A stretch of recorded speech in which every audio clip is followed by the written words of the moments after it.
कोई डाउट है last time के क्लास से?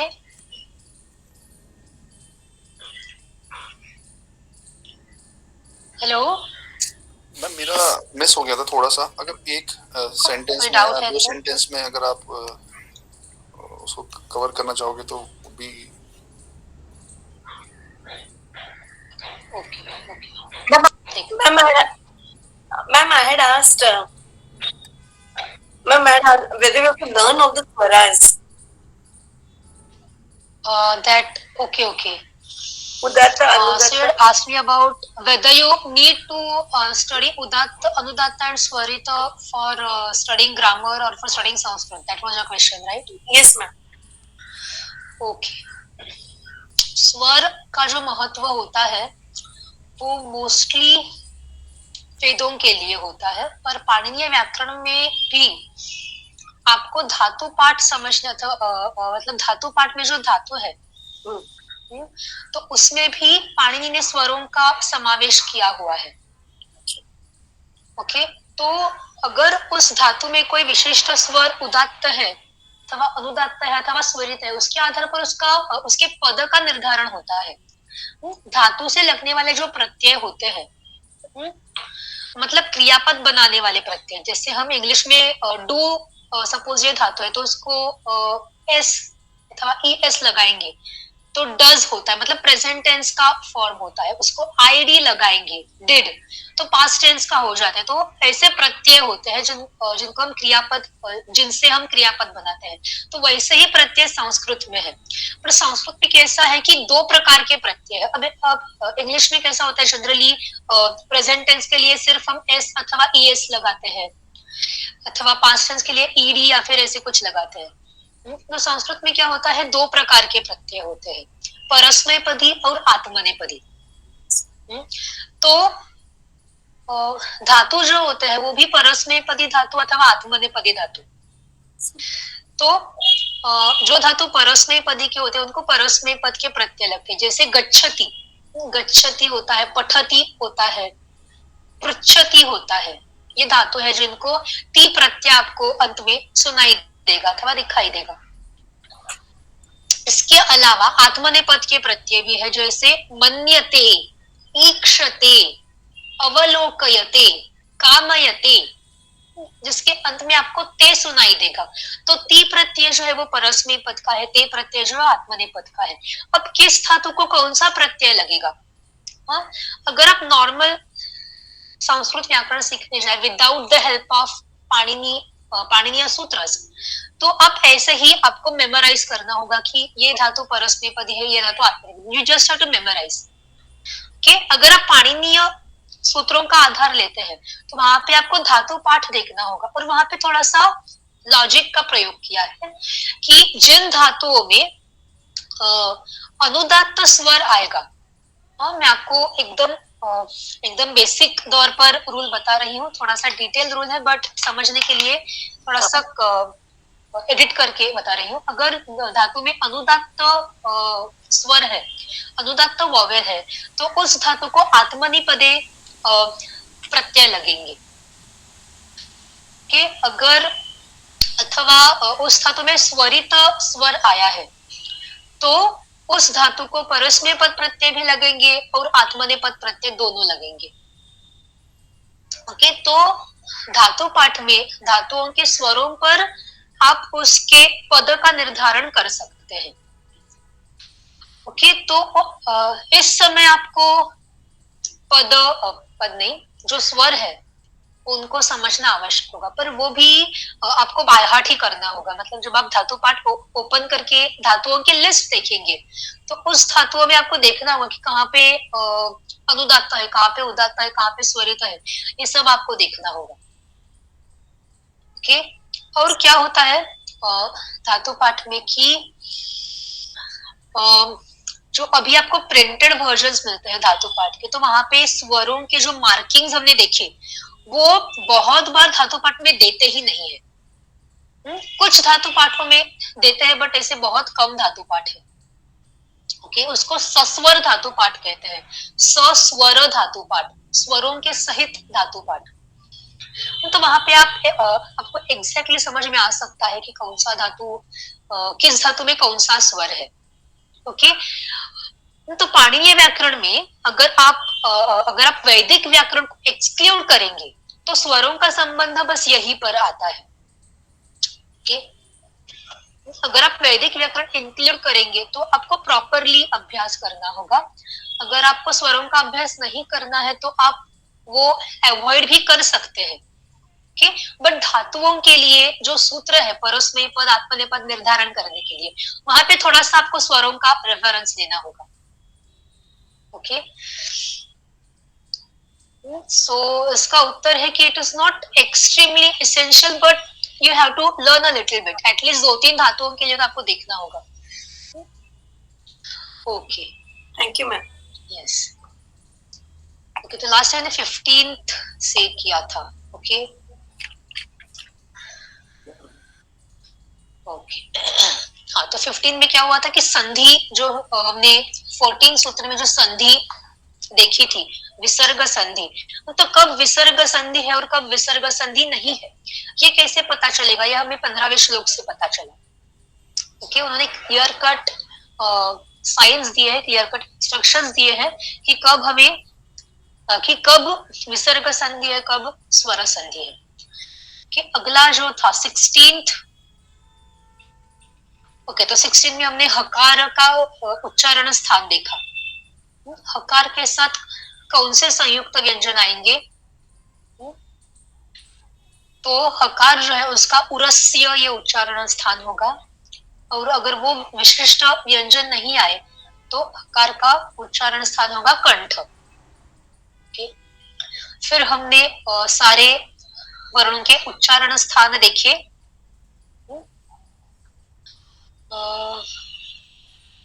18th तक हमने किया था। ओके, 18th तक जो है मैंने जिन्होंने ने भी रिक्वेस्ट किया कि रिपीट करो, मैंने गूगल ड्राइव पे रिकॉर्डेड लेक्चर्स डाले हैं तो वो आप रेफर कर सकते हैं। ओके, हाँ, तो अब 19 से स्टार्ट करते हैं। 18 तक हमने सारे उच्चारण स्थान देख लिए,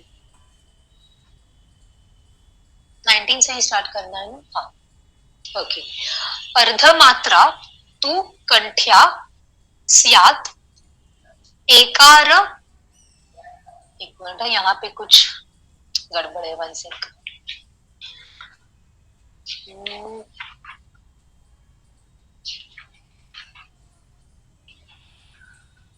हाँ, यथा ऐकार औकार, यहाँ पे उन्होंने ओके लिख दीजिए, यहाँ पे थोड़ा सा मिस्टेक हुआ है उनका, टाइपिंग मिस्टेक। कंठ्यस्य यथा ऐकार औकारयोः, ऐसा होना चाहिए वहां पे।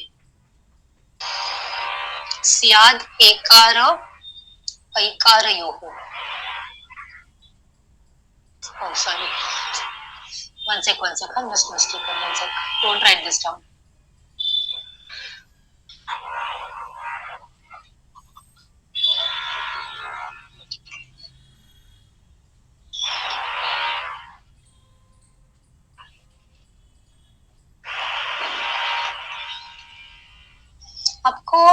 आपको ये मेरा वन नोट का टैब दिखाई दे रहा है क्या? Thing is, it's not working, so I have to use this other one. Yes, ma'am, we can see. It's not erasing. I don't know what's the problem with this board. Maybe you can take a new board. Yeah. The computer is working so slow. I don't know what happened today. That's why I had to restart it. Okay, can we just do without writing down today for today?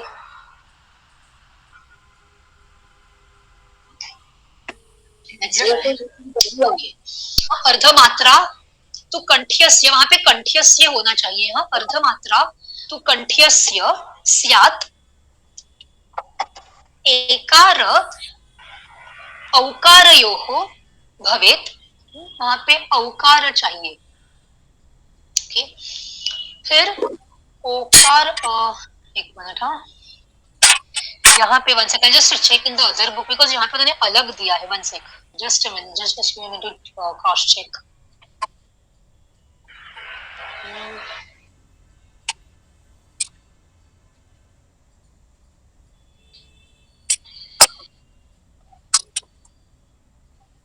Okay, तो यहाँ पे थोड़ी सी mistake की है उन्होंने, बस correct करिए। अर्धमात्रा तु कंठ्यस्य, मैं आपको डिक्टेट कर रही हूँ, लिख लीजिए। अर्धमात्रा तु कंठ्यस्य अथवा कंठ्यस्यैकार औकारयोः। So I can't do without this board. 1 second, please wait.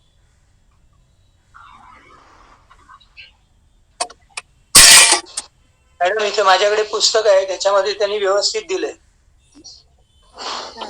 अर्धमात्रा तु कंठ्यस्य एकारैकारयोर् भवेत्. एकारैकारयोर् भवेत्.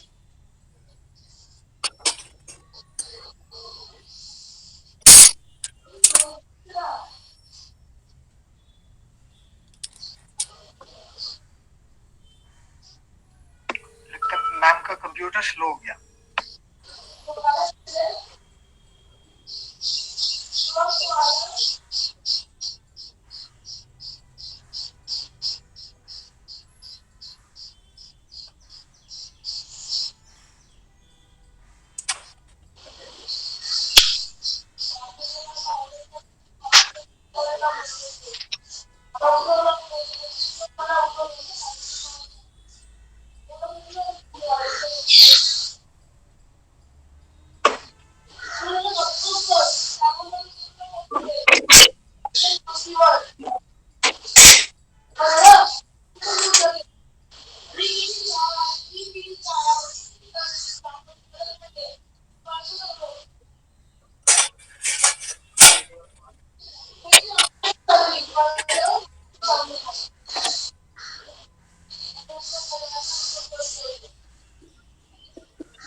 Ma'am, shall we leave and rejoin?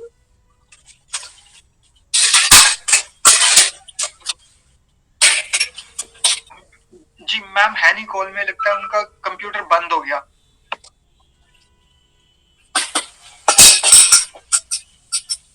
Okay.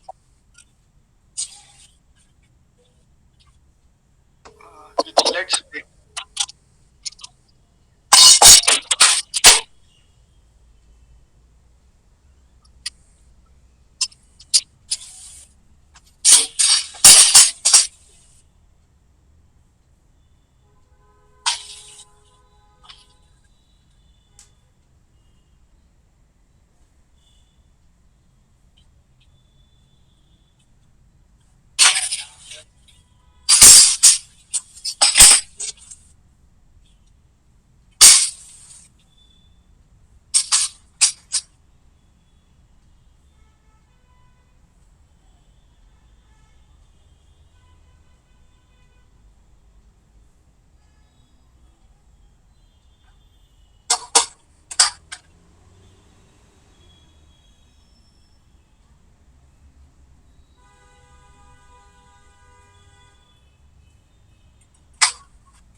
Sari आपको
जी पोलाइट रिक्वेस्ट, सभी लोग माइक ऑफ कर लीजिए, डिस्टरबेंस आ रही है.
Hello hello Hello. Hello, can you hear me? Yeah. You can hear. Yes, कि आपने कहाँ तक सुना? Because I didn't know, like मेरा वो कनेक्शन टूट गया था. Can you just tell me? Madam, I could not join today. Just now I am joining. No problem, no ma'am problem. Just 19 अर्ध मात्रा. मैम वो आप श्लोक में मिस्टेक करेक्ट करा रहे थे. Okay, तब से I wasn't there. Oh my god. Yeah. Okay, fine. I just have to repeat it then.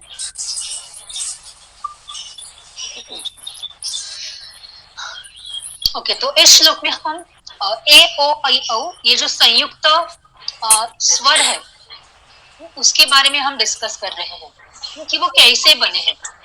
Can you just mute yourself please?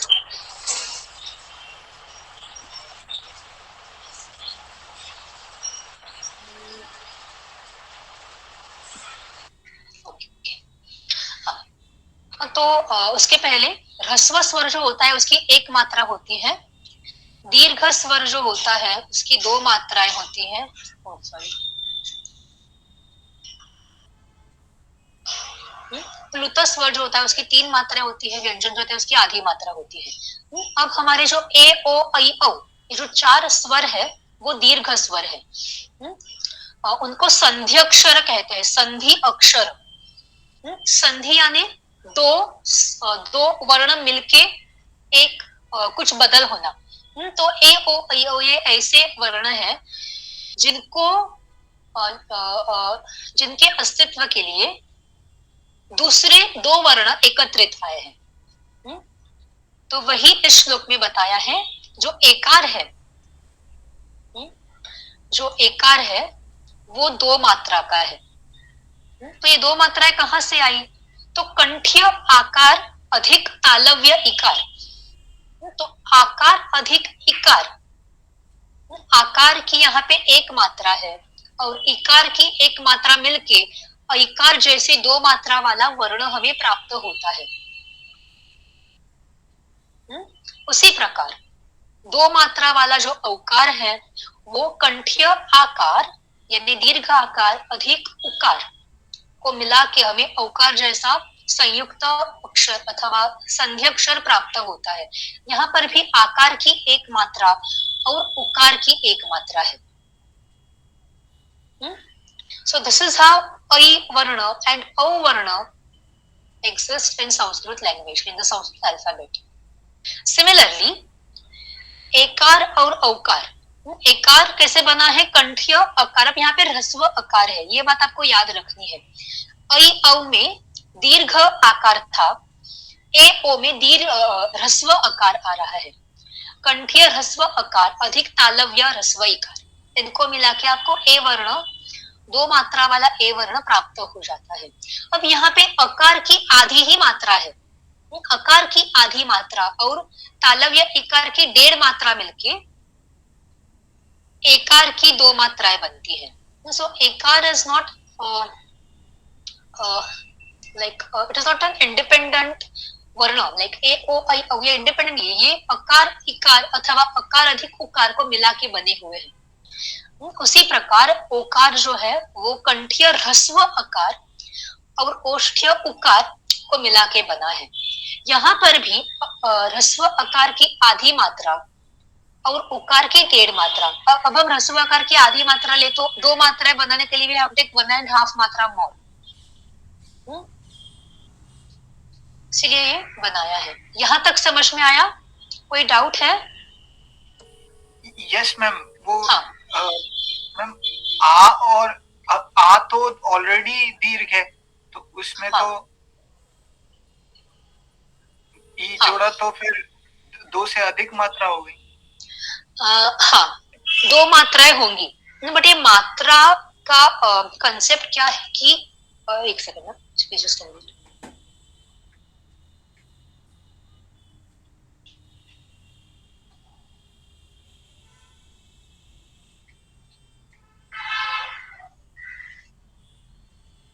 Okay. तो मात्रा का कंसेप्ट ये है कि कितने समय तक उस स्वर का आप उच्चार कर रहे हैं, उस वॉवेल का उच्चार कर रहे हैं, तो आ का उच्चार जब आप जनरली कर रहे हैं तो 2 मात्रा का करते हैं। आ, आ, ई, तो ई का उच्चार 1 मात्रा का होता है, ई का उच्चार 2 मात्रा का होता है। बट इस स्पेसिफिक कंडीशन में ऐ के उच्चार के लिए आपको ऐ का जो उच्चार है वो आपको 2 मात्रा में बिठाना है। You have to fit the pronunciation of ऐ विद इन दोस 2 मात्रास। अगर ऐसा करना है तो आपको आ की मात्रा जो है वो आपको कम करनी होगी। Okay, how to reduce that मात्रा। तो आ की आकार जो है वो जो जनरली 2 मात्रा का होता है, जब आप उसको संधि में मिलाते हैं तो मात्र उसकी तो उसकी 1 मात्रा होगी, ना कि 2 मात्राएं। इंडिपेंडेंटली आकार की 2 मात्रा है, बट संधि के समय उसकी आपको 1 मात्रा कंसिडर करनी होगी इस पर्टिकुलर संधि के समय। Okay okay ma'am, thank you. Yes, वैसे यहाँ पर भी देखिए हमने एकार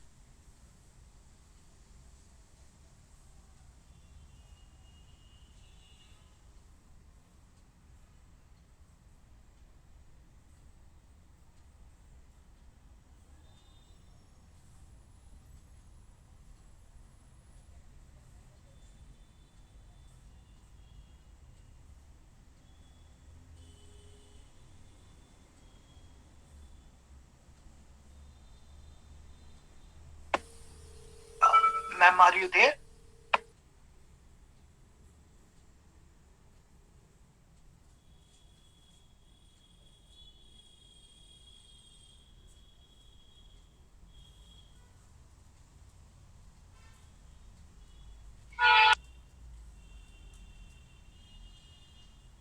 हेलो हेलो मैम, यस, आप डिस्कनेक्ट हो गए थे।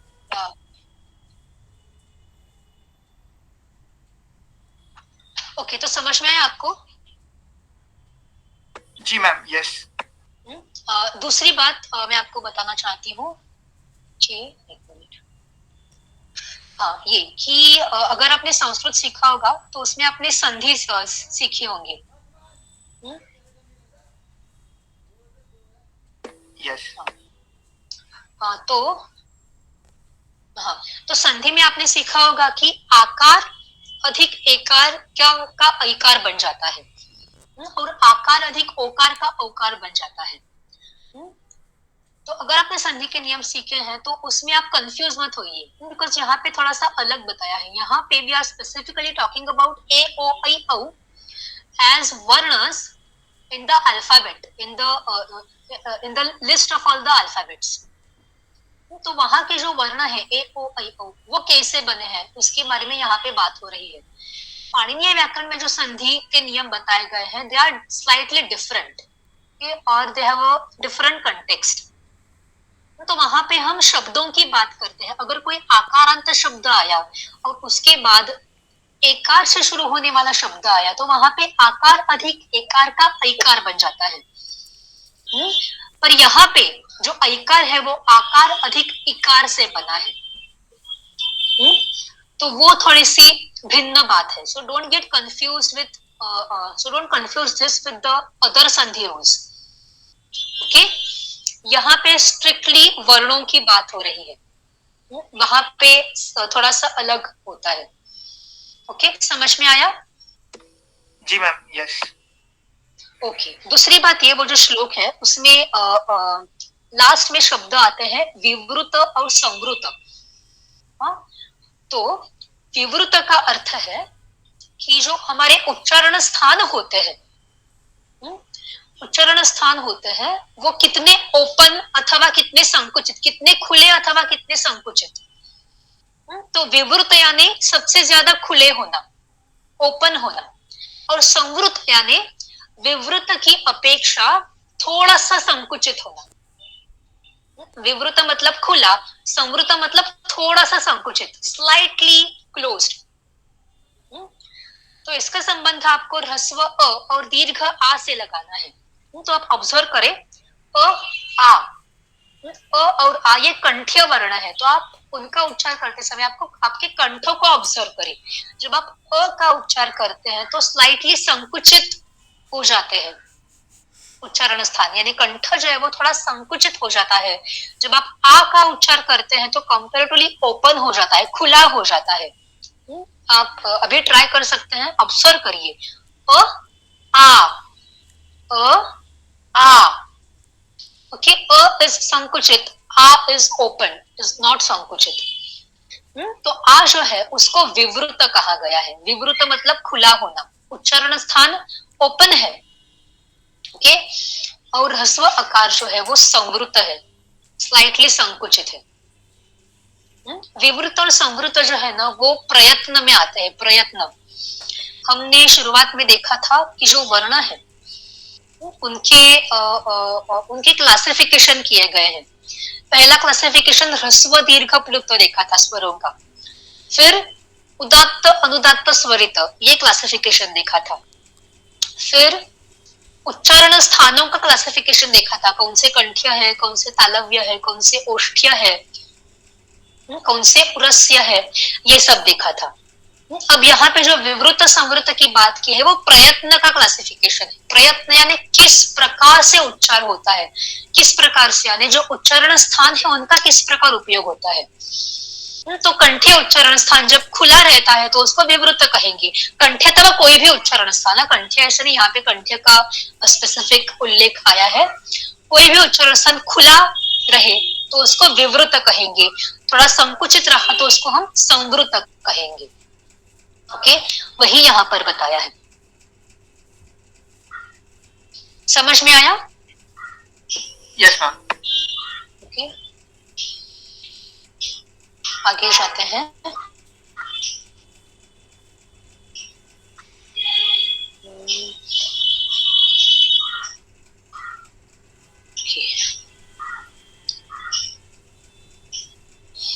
तो ये हुआ 18th, सॉरी ये हुआ 19th श्लोक। अब आगे जाते हैं। आगे भी उन्होंने प्रयत्न के बारे में बात की है। संवृतम मात्रिकम ज्ञेयम, विवृतम तु द्विमात्रिकम, घोषाः वा संवृताः सर्वे, अघोषाः विवृताः स्मृताः। यहाँ पर देखिए, अब पहला जो वाक्य है वो ह्रस्व आकार और दीर्घ आकार के बारे में बात कर रहे हैं। संवृतम मात्रिकम ज्ञेयम, मात्रिकम यानी एक मात्रा रहने वाला आकार अथवा एक मात्रा होने वाला आकार जो है उसका संवृत प्रयत्न है। एक मात्रा होने वाला जो आकार है, एक मात्रिक अवर्ण यानी ह्रस्व अ, वो संवृत है। जो मैंने अभी बताया वही यहाँ पे बता रहे हैं। जो दो मात्रिक आकार यानी दीर्घ, सॉरी आ है, हाँ ये ओके, दैट इज दीर्घ, उसको विवृत कहते हैं। संवृत विवृत यानी उच्चारण स्थान या तो ओपन होते हैं या थोड़े संकुचित होते हैं। फिर ये पहली लाइन हो गई। दूसरी लाइन देखिए, घोषाः वा संवृताः सर्वे, अघोषाः विवृताः स्मृताः। यानी घोष वर्ण जो है वो सारे विवृत है, यानी उनका उच्चार थोड़ा संकुचित रूप से होता है, और जो अघोष वर्ण है वो सारे विवृत है, यानी उनका उच्चार खुला होता है। उच्चारण स्थान जो है वो खुले होते हैं। अब घोष क्या है, अघोष क्या है, वो हमें देखना होगा। पहले घोष अघोष लिख के फिर कौन से विवृत कौन से संवृत ये सब देखना होगा। तो घोष और अघोष ये भी प्रयत्नों के ही प्रकार है। It is another classification of प्रयत्न। जैसे विवृत वर्सेस संवृत, ऐसा क्लासिफिकेशन है, उसी प्रकार घोष वर्सेस अघोष।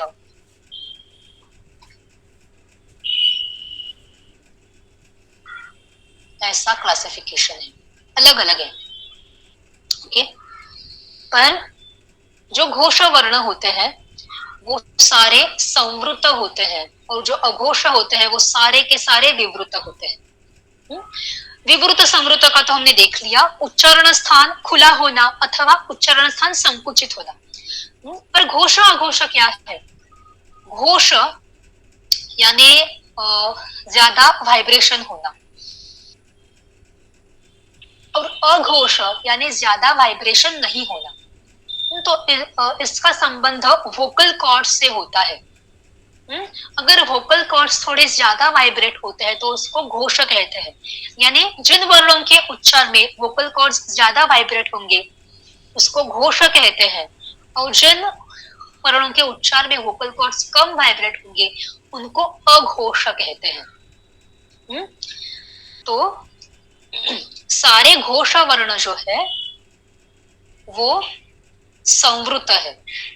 तो घोष वर्ण कौन कौन से है वो अभी देखते हैं। देखिए, वर्गीय व्यंजनों में से, वर्गीय व्यंजन यानी क वर्ग, छ वर्ग, ट वर्ग, त वर्ग, प वर्ग। वर्गीय व्यंजनों में से थर्ड, फोर्थ और फिफ्थ वर्ण, तीसरा, चौथा और पांचवा, यानी क वर्ग में से क ख छोड़ के ग घ ङ ये वर्ण, च वर्ग में से च छ छोड़ के च झ य ये वर्ण, फिर ट वर्ग में से ट ठ पहले दो छोड़ के ड ढ ण, त वर्ग में से द ध न, और प वर्ग में से ब भ म। तो ये वर्ण है, ये घोष वर्ण है। इनके अलावा य, व, र, ल और ह ये भी वर्ण जो है वो घोष वर्ण है। तो वर्गीय व्यंजनों में से तीसरे, चौथे, पांचवे और य, व, र, ल, ह ये घोष है। और ये सारे घोष वर्ण जो है वो संवृत है, यानी इनके उच्चार में उच्चारण स्थान थोड़े से संकुचित रहते हैं और वोकल कॉर्ड्स जो है वो ज्यादा वाइब्रेट करते हैं। ओके, समझ में आया? अब आगे जाते हैं। अगला पॉइंट जो हमने देखा था वो अघोष के बारे में देखा था। सारे अघोष जो होते हैं वो विवृत होते हैं। अब अघोष में क्या आएंगे? जो हमने पहले देखा उसमें से छोड़कर अन्य वर्ण आएंगे, यानी वर्गीय व्यंजनों में से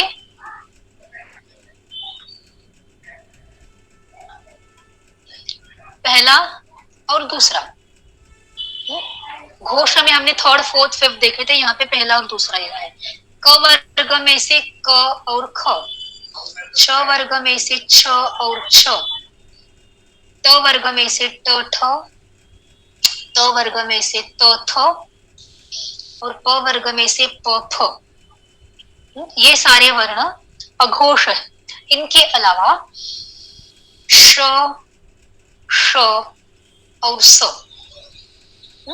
घोष में हमने य, व, र, ल और ह देखे थे, यहाँ पे श, श, स आएंगे।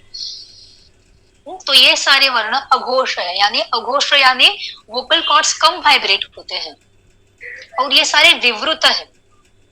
विवृत यानी इनके जो उच्चारण स्थान है वो खुले रहेंगे। ओके, समझ में आया? कोई डाउट है यहाँ पर?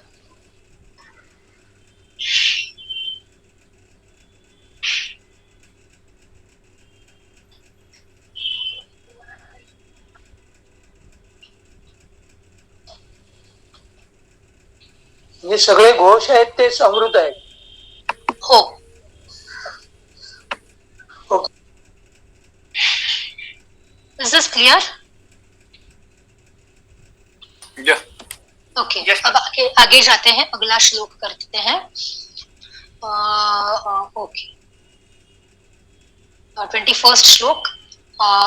ओके, स्वराणाम ऊष्माणाम चैव विवृतं कर्णं स्मृतं तेभ्यः अपि विवृतौ एङौ ताभ्याम् ऐचौ तथैव च।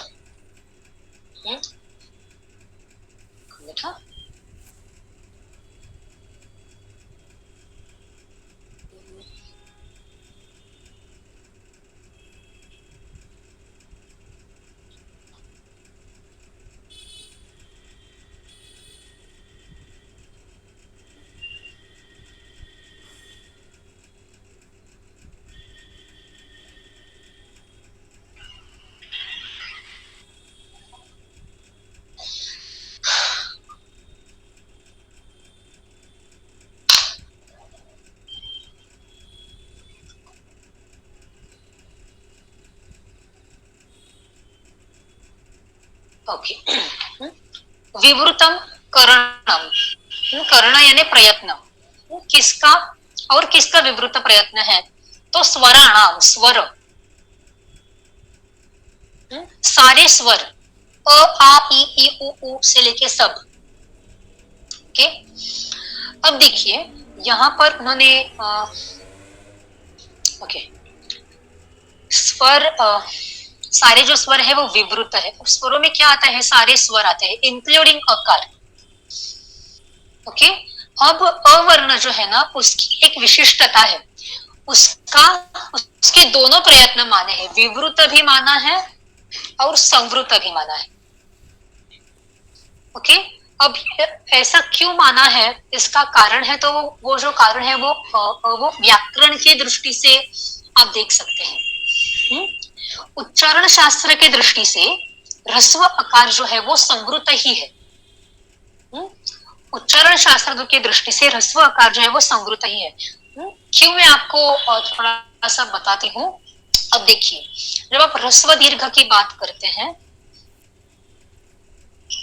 कंपेयर अ एंड आ विथ अदर वर्णस, ई एंड ई, ह्रस्व उ, दीर्घ उ, तो ई अथवा उ, इसका संबंध कैसा है? तो जैसे आप ई का उच्चार करते हैं, यानी जैसे आप ह्रस्व इकार का उच्चार करते हैं, उसी का एलोंगेटेड वर्जन है दीर्घ इकार, ई एंड ई। वही ई को जब आप थोड़ा सा एलोंगेट करेंगे उच्चार के दृष्टि से, तो वो दीर्घ इकार बन जाएगा। उसी प्रकार उ को आप ज्यादा देर उच्चार करेंगे तो दीर्घ उ बन जाएगा, उ उ। बट वैसा ही संबंध अकार आकार का नहीं है। अ को अगर आप ज्यादा देर उच्चार करेंगे तो अ ऐसा होगा ना, बट यहाँ पे अ और आ ऐसा माना है, इसलिए ई और ई, उ और उ, इनके बीच जो संबंध है वो अ और आ में नहीं है। तो अकार छोड़ के सारे जो स्वर है वो विवृत है। अकार छोड़ के सारे स्वर विवृत है और अकेला अकार जो है वो संवृत है। उच्चारण के दृष्टि से ह्रस्व अकार संवृत है और अन्य स्वर जो है वो विवृत है। ये हमारे शिक्षा शास्त्र के दृष्टि से हमने बताया। पर यहाँ पे उन्होंने ऐसा कहा है कि स्वराणाम ऊष्माणाम च एवं विवृतम करणम, यानी स्वर जो है उनका विवृत प्रयत्न है। बट यहाँ पे उन्होंने अवर्ण को एक्सक्लूड नहीं किया है, क्योंकि अवर्ण जो है, ह्रस्व अ जो है, उसको संवृत के साथ साथ विवृत भी माना गया है। ओके, सी ऐसा क्यों है ये भी मैं आपको बताती हूँ। ह्रस्व इकार, दीर्घ इकार एक दूसरे से क्लोजली कनेक्टेड है, क्योंकि एक ही वर्ण का ह्रस्व और दीर्घ है। उकार उकार भी उसी प्रकार कनेक्टेड है, क्योंकि एक ही वर्ण का ह्रस्व दीर्घ काउंटर पार्ट है वो। और दोनों में कोई तो समानता होनी चाहिए, तो दोनों जो है वो विवृत है। इकार और इकार का उच्चारण स्थान भी सेम है, तालव्य है और विवृत है, तो कॉमन एलिमेंट्स है उनमें। उकार उकार ओष्ठ्य है, दोनों उच्चारण स्थान भी सेम है और प्रयत्न भी सेम है, विवृत। बट अकार अकार का क्या होता है? उच्चारण स्थान तो सेम है पर अकार संवृत है और आकार विवृत है।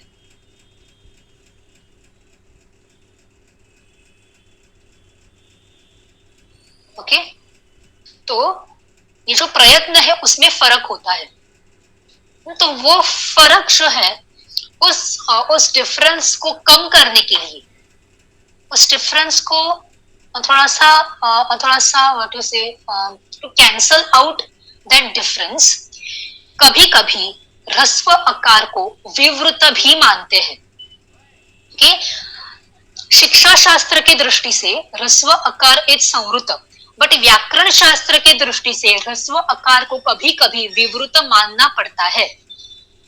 ओके, ये बात ध्यान में रखिए। ह्रस्व अकार को शिक्षा शास्त्र से संवृत माना गया है, पर व्याकरण की दृष्टि से कभी कभी ह्रस्व अकार को विवृत भी मानना पड़ता है, विवृत कंसिडर करना पड़ता है। Okay, because of some reasons, we are not going to look at those reasons now, because those reasons don't concern शिक्षा शास्त्र right now. ओके, समझ में आया? वो हाँ? केवल अ के लिए होगा कि ई ऊ के लिए भी हम लोग? नहीं, सिर्फ ह्रस्व आकार के लिए ई ऊ जो है वो हमेशा विवृत रहेंगे। हमेशा विवृत रहेंगे। ओके, हमेशा विवृत रहेंगे। ह्रस्व आकार, सिर्फ ह्रस्व आकार ही संवृत है। ह्रस्व आकार छोड़ के सारे जो स्वर है ई ऊ रू रू ए ऐ इत्यादि, वो सारे विवृत होंगे। ओके, समझ में आया? Yes ma'am. ओके, आगे चलते हैं। Just complete this shloka because we started a little bit late today. Okay, स्वरों का प्रयत्न है विवृत, ऐसे बहुत सारे प्रयत्न है, यहाँ पे थोड़े प्रयत्न उन्होंने मेंशन किए हैं। फिर ऊष्माणाम, ऊष्म में 3 वर्ण आते हैं।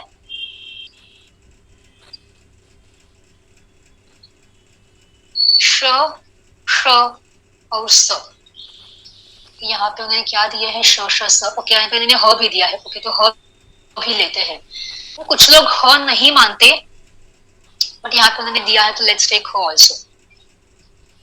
ओके, तो श श स ह, ये भी, इनका प्रयत्न भी विवृत है।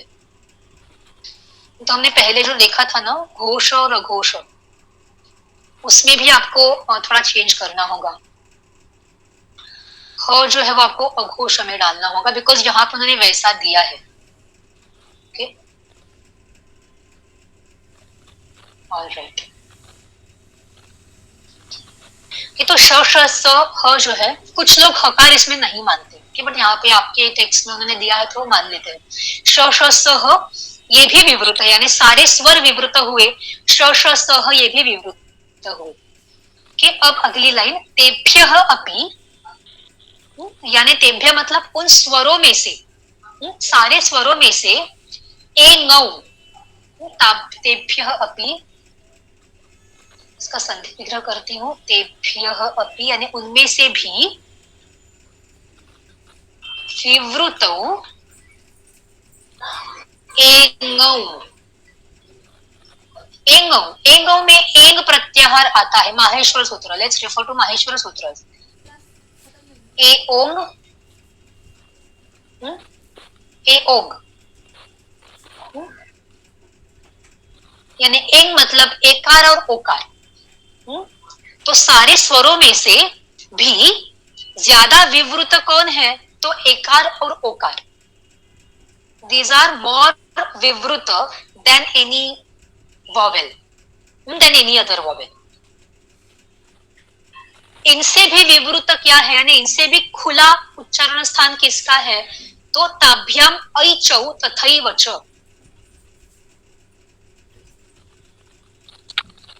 ऐचौ,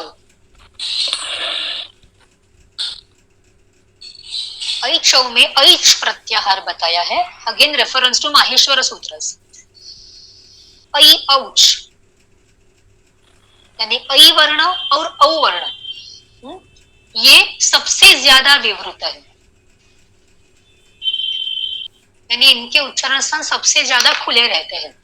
सारे स्वर विवृत है, उनमें से भी ए ओ ज्यादा विवृत है, और ए ओ से भी ज्यादा विवृत है ऐ औ। ठीक है, तो उन्होंने लेवल बताए हैं कि कौन कम विवृत और कम सबसे ज्यादा विवृत है। तो यहाँ पे विवृत और संवृत ये कंसेप्ट उन्होंने बताई है। समझ में आया? Yes ma'am. ओके, कोई डाउट है? No, ma'am, not so far. Okay, तो यहाँ पे अभी रुकते हैं. ओके.